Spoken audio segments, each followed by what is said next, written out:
Hi guys, it is your friendly neighborhood headbanger here, Terry, and I hope you guys are well. I am well, thank you for asking, because I'm just going to assume you did.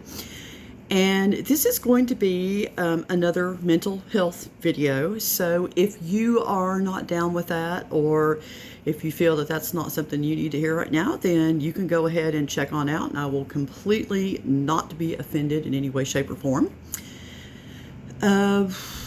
This was a little while in the making because I did not really want to talk about this for a while.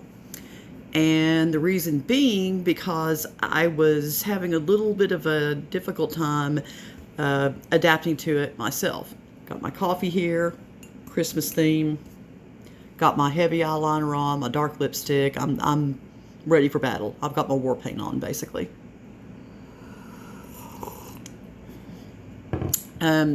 So yeah, I had a little bit of a difficult time making this video because I recently got a diagnosis and it was a little bit difficult for me to handle. And that is because in the mental health world, we tend to divide diagnoses up. And the ones that tend to be okay for the normal people are depression and anxiety. A lot of people deal with those, and we've gotten to a point now in our mental health, how we deal with mental health, that we're being much better about, accepting those. And if you say you have depression, people, don't think you're crazy or anything. But then you get to a point where you kind of cross a line. And that dividing line is kind of where you've got depression, anxiety, maybe OCD. But then you cross a line when you get to like bipolar and schizophrenia and schizoaffective disorder and those type things, because you kind of sort of get into, I think, what people would consider hardcore at that point. So this video is to talk about the fact that I have been diagnosed with bipolar 2. Now, there are two forms of bipolar disorder. It is what people used to call manic depressive disorder, and it has not been known as that for quite some time. It's now known as bipolar disorder because you have two polar kind of opposites of where you are on this continuum of feeling and behavior. Now, like I said, there are two diagnoses of bipolar. There's bipolar 1 and bipolar 2. The one that most people think about when they hear bipolar is bipolar 1. And bipolar 1 is where you have depressive episodes, but you also have episodes of something called hypermania. Hypermania is a hardcore mania. It's where people will sometimes go and take their life savings and gamble it away. People who normally would not do so will engage in risky, hypersexuality behaviors. People might have delusions of grandeur, paranoia. It's pretty hardcore and it's hard to miss. When I was in the hospital for my eating disorder for a short time, I had a roommate who was in a bipolar 1 manic episode. And this was in the late 80s. So at that point, bipolar 1 was treated with lithium. Lithium is notoriously hard to dose, extremely hard to dose. And so it's not uncommon for people who used it as their main treatment to need an adjustment from time to time. And bless her heart, she just happened to need adjustment when she was going into a manic phase. And she would take 2 or 3 showers a night. She didn't sleep all night. She would sit down in a chair. Literally, her bottom would touch the seat of the chair. She'd be up and go into another chair. She would light a cigarette, take one puff of it, light a cigarette, take one puff of it. She talked to our lamp in our bedroom.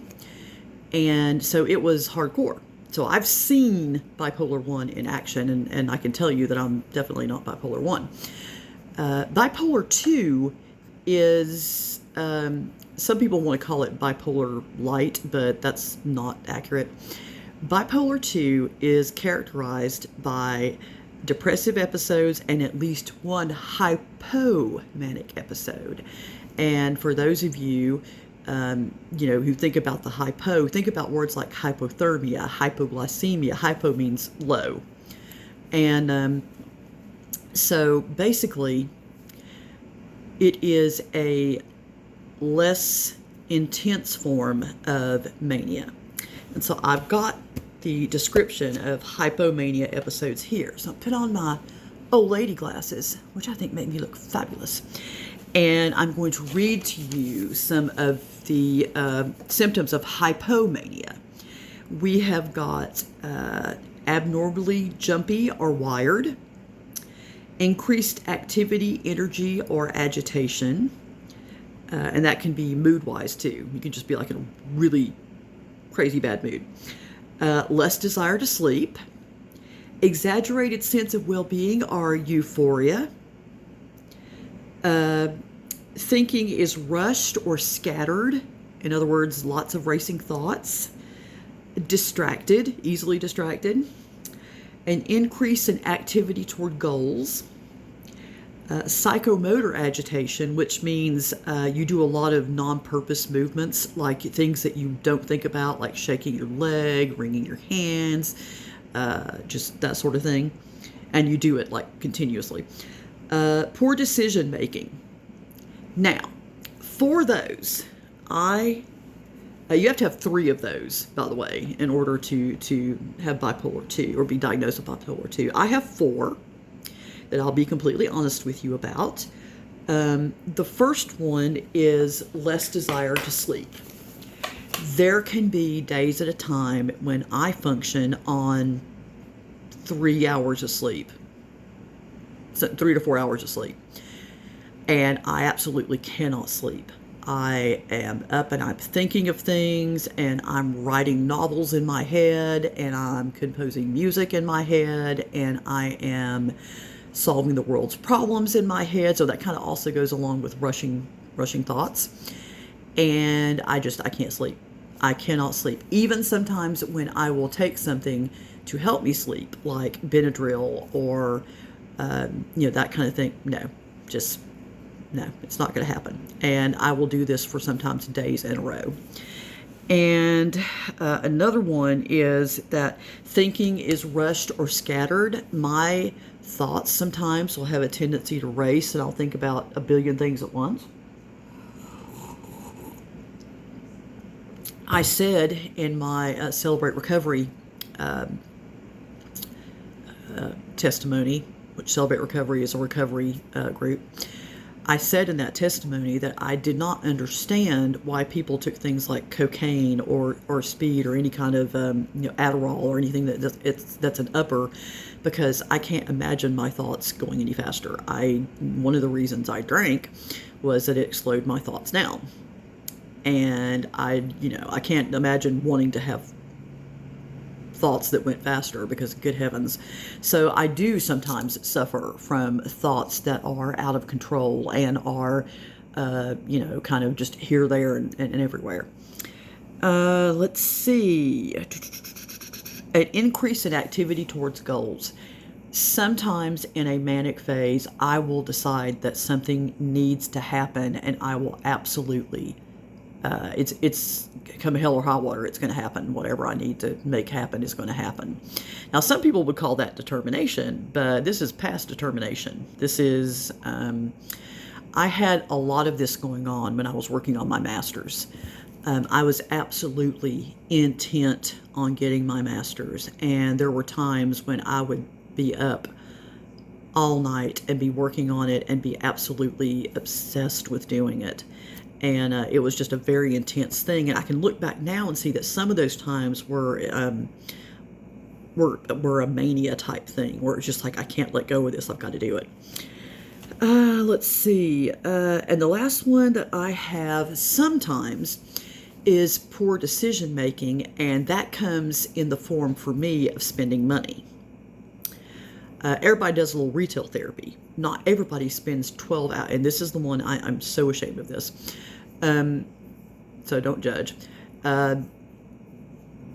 the one thing that I remember, doing this with, and this has actually been fairly recently, is I spent 12 hours working on buying a Maine Coon cat. I decided I had to have a Maine Coon cat. I was hyper focused on this. And at one point, I was ready to send $600 to a person who was going to fly a Maine Coon cat to me. Let's think that through, kids. Maine Coon cat kittens are anywhere from $1,500 to $2,000. Sometimes they will fly the cat to you for that amount of money, but not for $600. And I actually made Bill go get a gift card so that we could give the gift card number to this guy. And Bill was kind of like thinking, I think that is the first time he really, really saw me in a manic phase, because a lot of my manic stuff happens at night. But and a lot of times, if it is happening in the day, he's gone or asleep and he didn't really see it. But this time he saw it. And he was just thinking, why does she have to have a Maine Coon cat? I like Maine Coon cats. I would love it if someone just walked up and handed me a Maine Coon cat. I have no idea what was going on with me that day. None. It was absolutely, I had to have a Maine Coon cat. Thankfully, it sort of registered to me that this was probably a scam. And I almost did this twice. I almost did it with 2 different people in one day. That it was a scam. And Bill was like, if you had not figured that out, I was going to stop you. But somehow in all of that craziness, my brain, woke up for a minute and said, what are you doing? Why would you do that? Another time was when I decided that it would be, I love Baby Yoda, but at that point I was just all about Baby Yoda. And I decided it would be a good idea to spend $350 on a life-size Baby Yoda. Made the order and everything. And this might be the first time Bill's hearing about that. Surprise! And then just, sort of was like, I had 24 hours to cancel the order. And the next day I was feeling a little more, to myself. And I was like, I don't think that needs to happen. I still really want it, but I don't think that needs to happen. So I canceled the order. And, so mine is spending. If I am in that place where I'm like, I want all the things, give me all the things. So this sort of shades into another part of the diagnosis, which is I am really technically bipolar 2 NOS, not otherwise specified. And what that means is that although I fit the criteria for bipolar 2, my cycles are more rapid than they would be for straight up bipolar 2, which is your hypomania should last for 4 days, 96 hours. Sometimes mine does, particularly when I was working on my master's, or if I'm, not sleeping for 4 days, but sometimes it doesn't. Like with the Maine Coon deal, I was able within about 16 to 24 hours to realize what had happened. Look back on that and think, what was that? And so that cycle was, less than 4 days. And technically that shouldn't meet the criteria, but it meets it in every other way, which is hyperfocus, racing thoughts, poor decision making, being completely and totally just like, gotta have a Maine Coon, gotta have a Maine Coon, gotta have a Maine Coon. By the way, we did get a cat out of all that from a shelter in Johnson City, and she's not a Maine Coon, but she's freaking gorgeous. And if you are on my Facebook page, if you're my Facebook friend, you have seen pictures of Sophie, and she is freaking adorable. She really is. So there was a good thing out of it. We rescued a cat, and she's adorable. I had real issues with talking to you guys about this because my family has been really good about not saying, oh, are you having a manic phase, or oh, are you having a depression phase? And by the way, speaking about that, the reason I probably was not diagnosed until now was because most people with bipolar 2 have many more depressive episodes than they do hypomanic episodes. So what they're generally diagnosed with is major depressive disorder. Hello, that's what I was diagnosed with. And because after you've had a bad depressive disorder, hypomania actually feels really good. You almost feel normal again. It's great to have that much energy, especially if you have a physical problem like fibromyalgia or something like that on top of it. So, yeah, most people who experience hypomania just think they're having a really fantastic day. And so it often goes misdiagnosed or undiagnosed. So, yeah. Where was I going with the statement that I had before that? Obviously, I'm not having racing thoughts right now. Anyway, yeah, I knew what I was going to say. My family has been really good about not thinking if I'm laughing and having a good time that I'm having a hypomania episode. Or if I say I feel really good, oh, are you having a hypomania episode? They're not saying that, and I really, really, really appreciate that. Or if I'm having kind of a down day, they don't, oh, are you having a major depressive episode? It's pretty obvious when I'm having a major depressive episode. Bill knows exactly what to look for now. He's learning hypomania. But yeah, they've been very supportive. And that's one of the things that I did not necessarily want to talk. It is one of the reasons I didn't want to tell you guys about it, because I don't want you to think that if I seem really up on Facebook that I'm having a manic episode, or I don't want you to think if you meet me in person and I'm in a really great mood that I'm having a manic episode. And probably the biggest thing that bothered me about it was there are people that come to me and talk to me about their problems, and I'm very privileged to listen to them, and I think that is a thing that God has given me, and I'm so thankful for it. It's one of the reasons I wanted to get my master's in counseling. I thought that if I talked about this, that people would not want to do that anymore, because they would be saying, is she okay right now? Is her advice that she's giving me coming from a, calm, sane mind? And that really, really concerned me. I don't think I've ever given particularly bad advice. It worried me that people would think that. So now's the point that I tell you that I am on a mood stabilizer, and I have been for about a month now, and I'm seeing a difference. I still have flashes that I can see of hypomania, not so much depressive disorder, because I'm also on an antidepressant, so that helps too with that. But it's called Lamictal, and it's actually, oddly enough, it's an anti-seizure medication that a lot of people take for epilepsy. And it was found off-label to treat bipolar.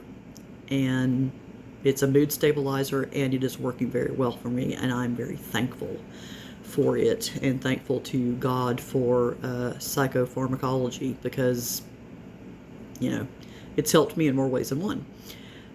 I am considering looking for a support group about this, because I'm still having, and it's a pride factor, and I straight up admit that, I'm still having difficulties with admitting that I have something more than depression. I don't know why, but it's difficult for me. And I am, I know that you guys that are listening to this, especially people that have known me, are not going to judge me for that. I know that in my heart. Sometimes your head doesn't always follow along with your heart. But I appreciate you guys listening to me about this. If you have any questions about bipolar 2 or about what's going on with me or anything else, feel free to private message me on my Facebook, or you can make a comment down here below if you're not a Facebook friend and you're watching out there in YouTube land. So I guess this is kind of it. I don't know if this educated anybody, hopefully. My next video is either going to be, and you can comment if you're watching not from Facebook or even from Facebook, you can comment down in the comments. Would you rather see a show and tell of my favorite mugs from my mug collection, which I can't show all of them to you because we would be here until 2025? Or would you like to see my paparazzi ring collection?